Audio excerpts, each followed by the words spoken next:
La parole de Dieu nous apporte aujourd'hui une parole de consolation. Dans le livre du prophète Ésaïe, Dieu parle à son peuple qui se sent abandonné. Certains disent « Le Seigneur m'a abandonné, mon Dieu m'a oublié ». Mais Dieu répond par une image bouleversante. Une femme peut-elle oublier son nourrisson, ne plus chérir le fils de ses entrailles? Même si cela arrivait, dit le Seigneur, moi, je ne t'oublierai jamais.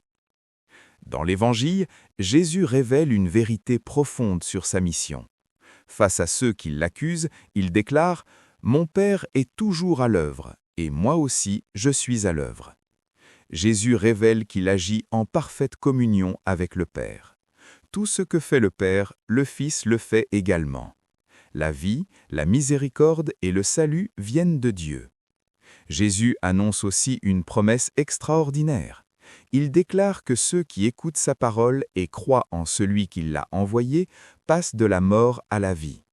La parole du Christ n'est pas seulement un enseignement, elle est une puissance de vie, une parole capable de transformer le cœur humain. Mais cette vie nouvelle commence par une chose simple, écouter. Écoutez la voix du Christ. Car Jésus affirme que l'heure vient où ceux qui entendront la voix du Fils de Dieu vivront.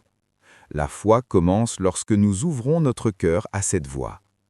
En ce 25e jour du Carême, la parole de Dieu nous rappelle une vérité essentielle. Même lorsque nous nous sentons oubliés ou perdus, Dieu ne cesse jamais de nous chercher. Son amour est fidèle. Et lorsque nous écoutons la voix du Christ, une vie nouvelle commence à naître en nous.